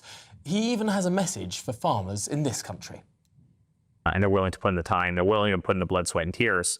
But so oftentimes they throw obstacle after obstacle in their face and not allow them to do it. And so, listen, I'm not nearly as close to, obviously, the situation over here with the farmers, aside from the fact that I know it does very greatly parallel the very same problem that we had in the United States and my father really solved in 2016, 2017.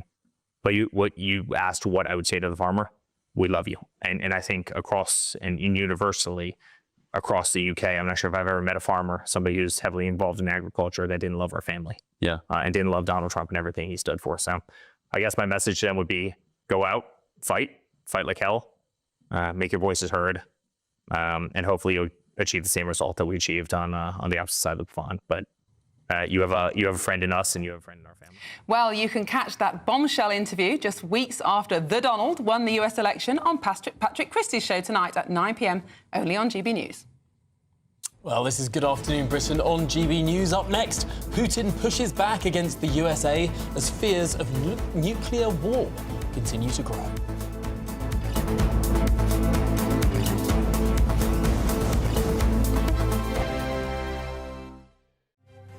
GB News Breakfast, every day from 6 a.m.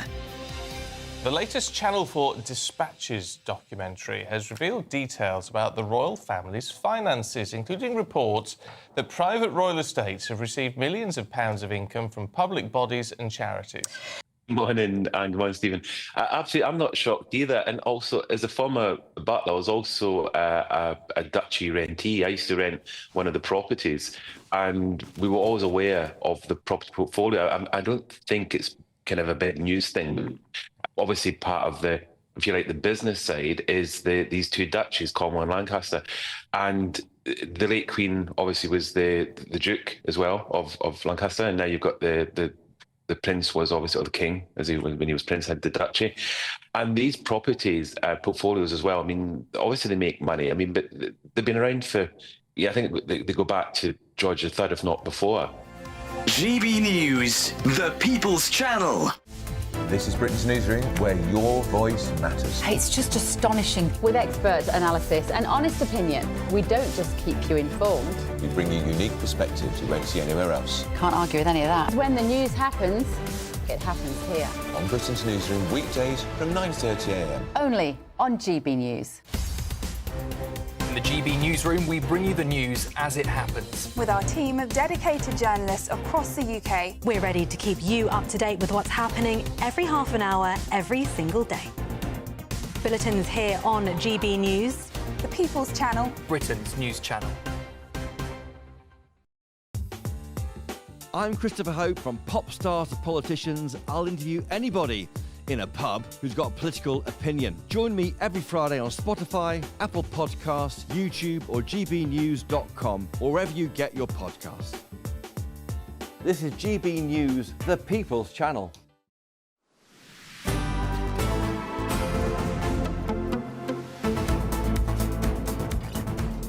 Good afternoon, Britain. It's 24 minutes past 2, and in breaking news, Defence Secretary John Healey has announced emergency cuts to the UK military, including 31 helicopters and the Royal Navy's 2 amphibious assault ships.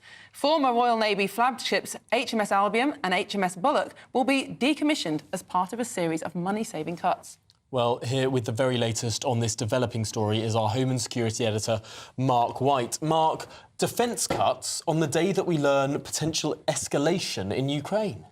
Well, indeed, the government has told us that, defence is the first priority. They are more than aware of the very precarious state of the world right now, with conflicts raging in the Middle East and in Europe, and with unrest elsewhere as well.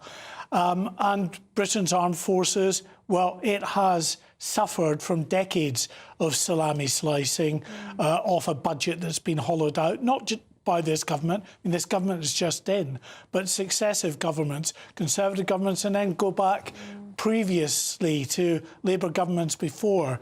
Every defence review that we've ever had, the net result is a cut in the budget, a cut in the weapon systems, the ships, the tanks, the aeroplanes available to them. We've got a defence review that's been commissioned, but now ahead of that, we're getting these cuts that amount to, we're told, 5 warships being cut from the Royal Navy, including these 2 landing ships, HMS Bulwark and HMS Albion. There's been a lot of concern about the future of these vessels for some time, because the way they've been operating is that you get one vessel that's in refit and effectively mothballed for a while, for a couple of years, and then the other landing ship goes in, replaces it, and is out for a couple of years. Now they're being decommissioned altogether, which I would imagine will deeply alarm many within the Navy, particularly within the Royal Marines, because these are the vessels that are designed to carry our Royal Marines, our expeditionary warfare, to go into hot zones, to land these Royal Marines in significant numbers. Now we're having to do that with other platforms that aren't quite as capable as these 2, HMS Albion and HMS Bulwark. I mean, Mark, this does seem a very surprising announcement for a number of reasons. First of all, the timing, when, of course, all the news is on Ukraine, and the fact that we need to be stronger in our support of Ukraine. But also the budget that raised so much money from taxation and borrowing. If it wasn't for spending on defence at this crucial time, then what was it for? Well, indeed. As I say, there will be a great deal of concern. There is no mention of cuts elsewhere in the armed forces, but the Royal Navy is already in a parlous state. We had a big exercise that HMS Prince of Wales, one of our 2 giant aircraft carriers, took part in. It had a limited supply of F-35 jets on board, because that whole procurement process for these 5th generation combat jets has been slowed down significantly by successive governments, and we only have about 30 of them in this country. So it went out with about half a dozen of these jets. It had an escort fleet that was effectively a couple of warships and an oil supply tanker. And those couple of warships joined it for a week or 2, and then they were back in base and being tasked to other duties. There's real concern that the flagship of the Royal Navy, these aircraft carriers, doesn't, for instance, have the capability, the resources to provide properly resourced carrier battle groups that can protect these carrier groups when they're out. We've got a big deployment of HMS Prince of Wales next year, heading to the Indo-Pacific, and some real concerns about the ships that will be available to properly ensure that it's protected throughout that particular assignment. And Mark, this all comes at a time when European security is so precarious, not just because of the saber-rattling of Vladimir Putin, the North Korean troops on the ground in Ukraine now, and indeed the Iranian drones that have been sent over to Ukraine that have been attacking Israel, all the rest of it. It feels like we're at the most febrile point that we've been in many, many decades. And we've just had the election of a US president who says, you need to do more to defend yourself if you want our help.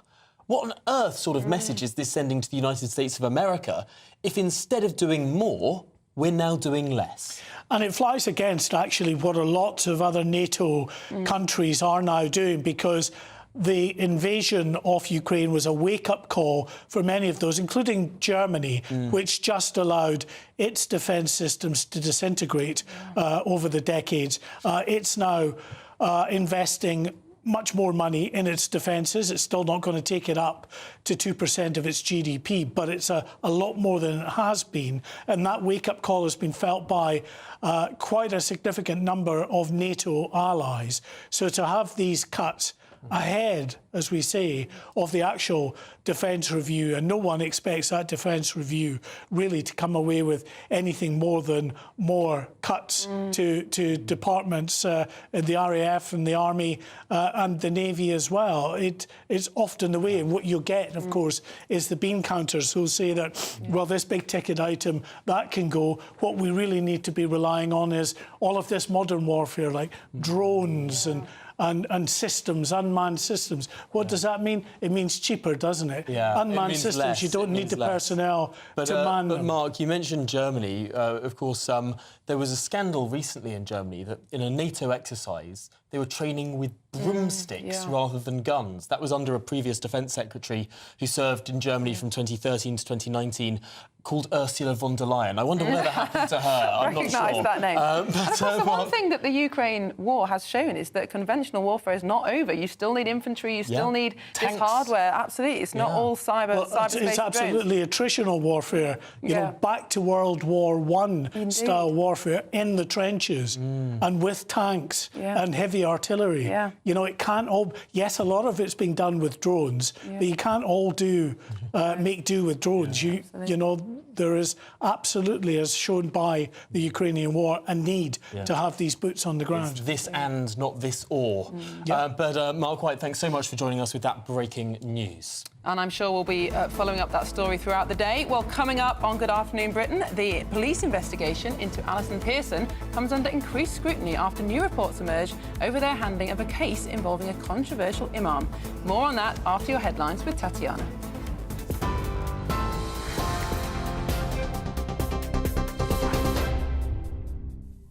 Miriam, thank you very much. The top stories. Well, earlier today, the government declined to rule out further increases to inheritance tax or changes to agricultural property relief. During Prime Minister's questions, Deputy Prime Minister Angela Rayner was asked by Shadow Cabinet Office Minister Alex Burghart whether she would commit to the policies. Mr Burghart also branded high tax and high inflation as Starmerism as he criticised the government's approach to farmers. We've committed £5 billion to the farming budget over the next 2 years. That's the largest ever amount for sustainable food production in the UK. And it's alongside £60 million, Mr Speaker, to support those affected by extreme wet weather and over £200 million to tackle disease outbreaks. His party couldn't even get the money out the door for farmers, failing to spend over £300 million on farming budgets. Perhaps the Right Honourable Lady thinks that everyone came to London yesterday to thank the government. Let's look at the facts. A typical mid-sized 360-acre family farm in the constituency of my Right Honourable friend for Thirsk and Moulton. They've spoken to their accountant. Their new liability because of this government is £500,000. That's 12 years' worth of profit. When this generation passes away, that farm will become totally unviable, and it's just one of thousands and thousands of similar farms. It's clear the government hasn't got its facts right. The Central Association for Agricultural Valuers, the real experts in this field, say so. The NFU says so. They're shortly to publish a report showing that 75% of all commercial farms will fall above the threshold. UK inflation jumped last month in part due to rising energy prices. The inflation rate hit 2.3% in the year to October, an increase from 1.7% in September. Annual gas and electricity bills rose by about £149 last month, but prices are rising much more slowly than in recent years. However, the rate is now back above the Bank of England's 2% target. And the funeral of One Direction star Liam Payne is being held today. Liam's girlfriend, Kate Cassidy, arrived a little earlier on at St Mary's Church in Buckinghamshire, along with dozens of locals and fans who also gathered outside the church to pay their final respects. Liam passed away on October 16th, aged 31, after falling from his third-floor balcony in Argentina. One Direction star Harry Styles arrived at that funeral. Earlier on today, along with Zayn Malik and Louis Tomlinson. Music mogul Simon Cowell is also in attendance. And those are the latest GB News headlines for now. Sophie Reba has your next update. For the very latest GB News direct to your smartphone, sign up to News Alerts by scanning the QR code or go to gbnews.com/alerts.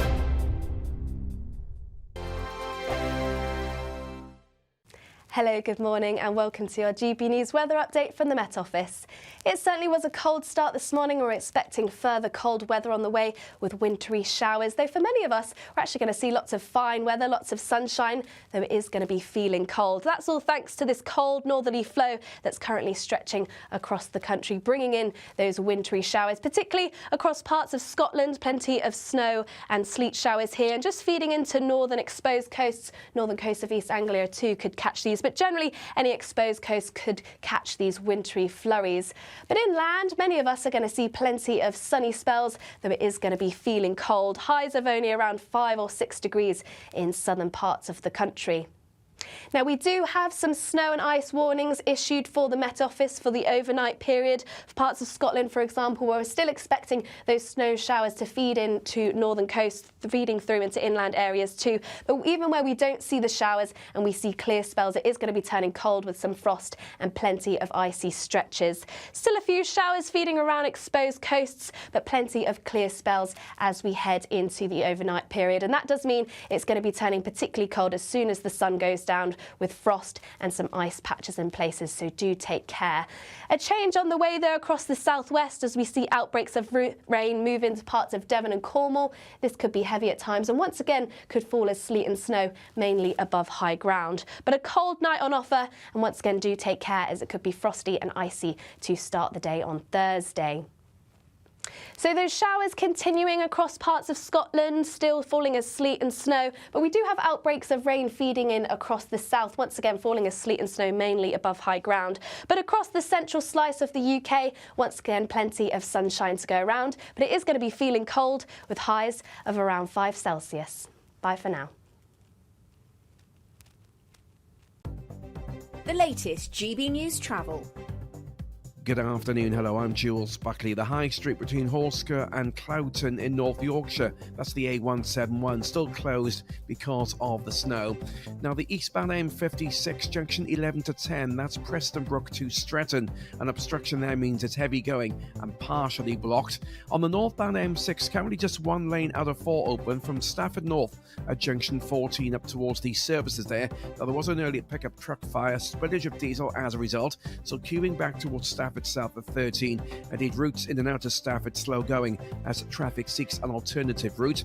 And a lane shut northbound for the M1 just after Alfrington at 28 in the roadworks. A collision there being recovered, causing queues back towards Hucknall now at junction 27 northbound. And that's the latest.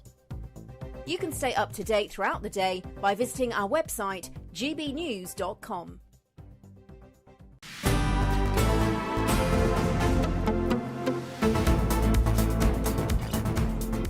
Good afternoon, Britain. It's 38 minutes past 2, and there's plenty more coming up on today's programme. But before that, let's check in with Martin Daubney, up at 3, of course. Martin, what's coming up? Well, the People's Channel always, of course, sticking up for British pensioners. The perfect storm of the winter fuel allowance being axed, soaring inflation, soaring energy costs and plummeting pensioners. We've been contacted by a pensioner who heartbreakingly says she's better off getting warm in Britain by going to France and taking a dinghy back to Britain. Utterly heartbreaking. Will be on the side of pensioners today. Yesterday, Sir Keir Starmer claimed that the BBC had his back, was on his side over farmers. Jeremy Clarkson blasted them as the mouthpiece of the government. Today, I'll be joined by a BBC whistleblower who says that anti-Tory rhetoric is endemic at the BBC. Next up, Sir Keir Starmer. Well, everyone knows his dad was a toolmaker. You'd have to be lost in an Amazonian rainforest to not know that. Now he claims it's Starmer the farmer. Will be on the trail, leaving literally no stone unturned, trying to find evidence of his rural past. And finally, £9 a pint, 12 quid for a currywurst, Viking Longhorns, Christmas markets. They're completely and utterly rubbish. They've got nothing to do with Christmas. They're not traditional. And it's time, I think, to call a stop to this cynical cash-in. I'll be arguing with the guy who calls himself Mr. Christmas. I think we might come to some disagreement. Oh, my goodness me. Well, I didn't have you down for such a Grinch. It's not even December yet. Goodness me. Well, look forward to the forthright debate, nevertheless, Martin. That's up at 3, of course. Well, I wouldn't want him to be cooking my Christmas dinner, put it that way. Well, coming up now, the same police force that investigated journalist Alison Pearson over an allegedly offensive tweet find themselves facing further scrutiny now for their inaction regarding inflammatory sermons by a prominent imam who called for the destruction of Zionists. Curious. Well, Essex police defended the imam's freedom of expression, leading to criticism from various political quarters. Is this a bit of a two-tier situation? It, of course, is in stark contrast in policing, and it's prompted public concerns over priorities and fairness. Well, joining us now to discuss this is a legal officer at the Free Speech Union, Stephen O'Grady. Stephen, thank you for joining us. This debate rumbles on. Do you think Essex police are guilty of two-tier policing? Has what this imam said crossed the boundaries from lawful speech into unlawful speech, or is this a bit of a storm in a teacup? I'm not going to opine on whether or not the imam crossed the line in that respect and actually committed an offence, but I think it's very reasonable to say that certainly a lot of what he said would be considered to be highly unsavoury by a number of communities. There were comments about Israel, comments about people's sexual orientation and so on that many people would take a dislike to. But I think the real issue here is this perception of two-tier policing. It was interesting to see the fulsome defence of his speech rights that Essex police came up with when they were asked about this. So it's interesting to see that they do have an understanding of, for example, Article 10 of the European Convention of Human Rights, which is what protects freedom of expression, such as it does in this country. So it creates this impression of two-tier policing. And then you have a look at the Prime Minister when he was questioned about this the other day, and he came out with mealy-mouthed platitudes about how police should focus on what's important to communities. And he touches on an important thing there, which is that policing in this country is fundamentally about policing by consent, that the police act with the consent of the public that they police. And if they carry on down this route, they're in grave danger of losing that consent, of people losing their trust in the police, in their faith of them, and the cooperation that they rely on in order to do the job that they're required to do. See, this is the peculiar thing. I think there must be sort of two different ideologies here, and one is railroading the other one, because I think people who are minded towards free speech, like yourself, like myself, would say, you know what, if an imam wants to go and be horrifically rude about gay people, let him. I don't want the man locked up if he's going to be incredibly homophobic at a sermon. Let him be. But of course, the other side don't see it the other way round. If Alison Pearson wants to criticise pro-Palestinian protesters, well, then she suddenly gets a knock on the door. I mean, this asymmetry of worldviews really leads to, very often, one side going after the other and the other trying to be live and let live. Is that sustainable? I don't believe it is, and I think that will inevitably lead to bitter resentment on the part of people who feel that their opinions are on the wrong side of that particular line. Because there does seem to be this, that if you share the opinions of the orthodoxy, of the establishment and so on, then you're given a great degree of latitude. Or if you belong to a community that the establishment has decided must be given latitude itself, then you can get away with more. Whereas if you seek to criticise it, if you take an unpopular opinion, then they will come at you with all the tools at their disposal. And inevitably, people will get discontent with that, and they will feel that the system is stacked against them. Stephen, a lot of the discussion about this issue has centred on these so-called non-crime hate incidents, although that isn't actually what Alison Pearson was accused of. But I think viewers will be surprised to know that this isn't a law. These are just guidance, pieces of guidance from the College of Policing. What would the government have to do in law or through Parliament or guidance itself to scrap these non-crime hate incidents? Well, yes, absolutely. In fact, the Director of Public Prosecutions was in the paper the other day saying that he doesn't know how these things arose, that they seem to be some mysterious etiology, that the police started recording them at some point after the Stephen Lawrence inquiry, and this has gone on for several years now.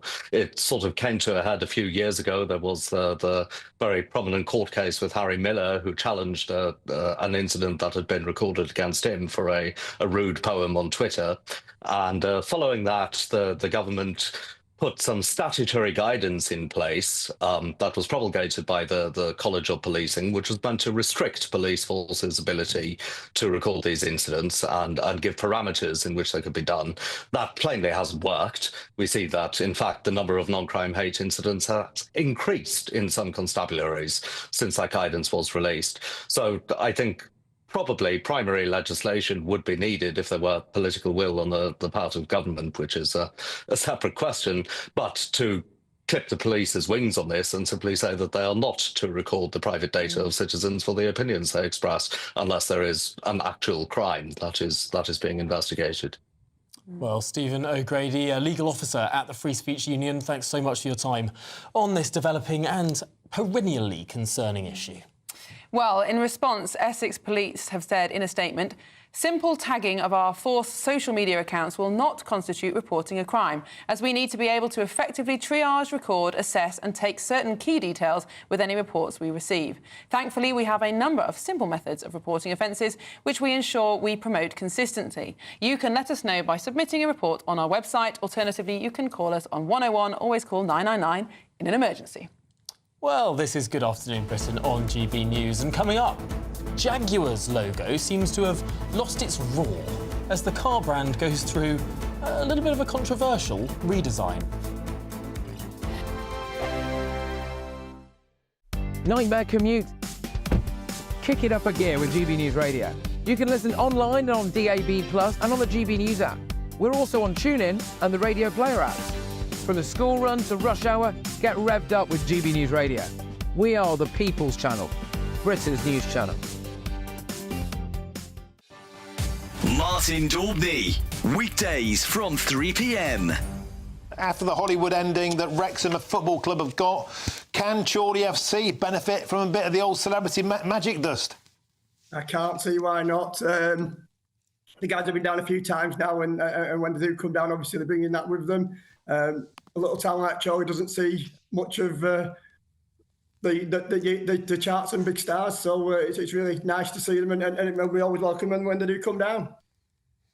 And Mark, give us a flavour of the level of football. I understand you're in the National League North, right? That's 6 rungs down from the top flight. I mean, you're only just down the road from Manchester City, right? But I mean, give us a flavour of the two different worlds between your club and Man City. Our players are all part-timers. So we've got kind of fitness coaches, we've got teachers, we've got all kinds of players who have full-time jobs alongside playing. Our average crowd is probably a tenth of what you get at Man City, probably even less than that. We get about 1,500 on a home game. The thing is, we know where we are and we understand where we are, and we are a real community club. Tonight, I'm ready now. I'm off to Marine, so off over to Merseyside. Playing the likes of Liverpool and Everton over on Merseyside would be kind of a dream come true. But we know where we are. We would just love to get to the Football League. So teams like Salford, Stockport County were in our division a couple of years ago, all flying now in the Football League. We just want to do the same. We sat down with the board last year and they told us the vision for the future, and that vision most definitely is that we want to be a Football League club.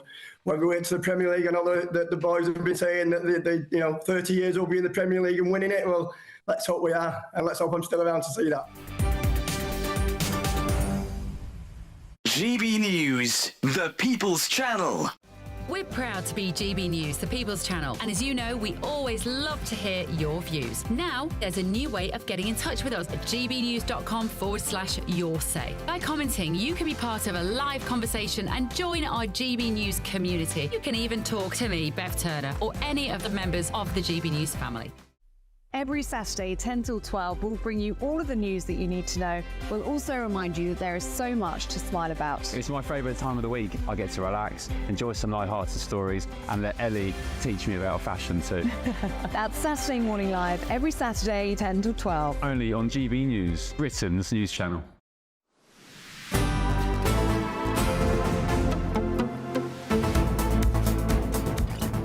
Good afternoon, Britain. Well, Jaguar has ditched its growling big Jaguar logo as part of what can only be described as a woke rebrand.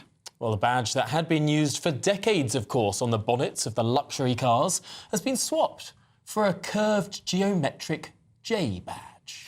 They've also released a brand new advert for their rebrand, which prompted Elon Musk to ask the company if they sold cars. Well, this is the advert that we can see on our screens now. I'm yet to see a single car in it. It's words like live vivid, delete ordinary, lots of paint and sort of peculiar a man clothes. dressed in a red cocktail dress. I mean, there's just... Lots of people in colourful clothes. It looks like I'm looking at Paris Fashion Week, frankly. That's right. Definitely a clothes advert. But if they didn't put the word Jaguar at the end there, I'm not sure I'd know what on earth this advert was for. It prompted Elon Musk to reply to this advert on Twitter, asking the simple question, do you sell cars? Because indeed there is not a single car in the advert, and it does make you wonder, do they know their market? Are the people who buy Jaguars really interested in a very odd fashion advert? Well, why don't we ask that question to the motoring journalist and author of Jaguar Century, Giles Chapman. Giles, is Jaguar just simply trying to appeal to an audience, perhaps quite a small audience, who seem to like to watch fashion shows rather than drive around in vehicles? Well, Jaguar is one of those companies that has thrived on reinvention over the years. I mean, in its very, very early years, it actually made sidecars that fitted on the side of motorbikes. So that is an awfully long way from all the Jaguars that we know and love, you know, in our collective admiration for the car right now. So I think they're reaching a crunch point in almost 100 years of being in business, and that is, what is a modern Jaguar like? What is somebody in the future going to want when they buy a Jaguar? I mean, this advert, I quite agree with you, it doesn't really tell you very much about the car. I personally quite like the ad. I'm not quite sure I like their new logo very much. That seems to be chucking away their brand for no good reason. I don't really understand it, but I'd be quite interested to see what they're going to come up with in terms of a new car. And I think particularly because it's an open secret in the car industry that they're ditching all their current models, and they're going to start making a very, very expensive, all-electric, super-duper saloon. You know, in a way, I'm not surprised to hear Elon Musk criticise it, because I think this Jaguar is going to be the thing that you might consider once you've had a Tesla and you're a bit sick of them and you want to have something new. So, to me, it's a mixed bag of messages. I partly think that they're right to try and do something eye-catching. I just wouldn't chuck my brand away. And if it was another brand that uses a large leaping predator like, you know, Puma, who makes sort of sportswear, I just can't see them getting rid of their leaping cat. I'm not sure why Jaguar is doing it with theirs. What seems particularly strange about this is, of course, car manufacturers have to move with the times and they will rebrand and make different models, absolutely. But one of Jaguar's selling points is its traditionalism. It is seen as a traditional car, obviously was British. British people want to buy them for that reason. To depart so much from the traditional feel seems to me a bit unwise. But you see, that is what Jaguar is about, because it's been in its wilderness years for about 40 or 50 years. They were a company that thrived on doing new and exciting cars and breaking new ground. So the very fact that they've become sort of traditional sort of betrays their beginnings in the first place. They were all about innovation. They were always about bringing out the most exciting car of the day and not just making some cobwebby old product that, you know, has been around for years and you know, just fulfills expectations rather than beating them. Well, I hope that it does look more like a car than a washing detergent or whatever else I first thought of when I saw the advert. But Charles Chapman, author of Jaguar Century and motoring journalist, thanks very much for joining us here on Good Afternoon Britain. Of course, other advertisers have experienced go woke, go broke, so we shall see. But thank you for watching Good Afternoon Britain. We'll be back tomorrow afternoon with more breaking news. And absolutely, if you're interested in discussions over Christmas, but of course the big issues with regard to our farmers as well, stay tuned for Martin Daubney up next.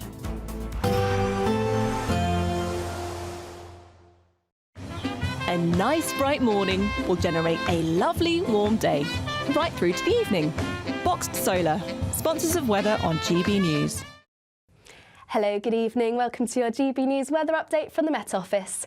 There's snow in the forecast for parts of Scotland and also later on in parts of the southwest. But for many of us, it's going to be dry, plenty of sunshine, but it is going to be feeling cold. That's all thanks to this northerly flow that's stretching across the country, bringing us that risk of snow and the cold feel to the weather. So plenty of wintry showers moving in their way across northern parts of Scotland. These falling as sleet and snow, particularly across high ground, where we're expecting some significant accumulation. For much of the country, there's lots of dry weather on offer this evening, plenty of clear skies, so a sharp frost and plenty of icy stretches by the time we reach the morning. And then some outbreaks of rain just clipping the parts of the southwest by the time we reach Thursday morning too.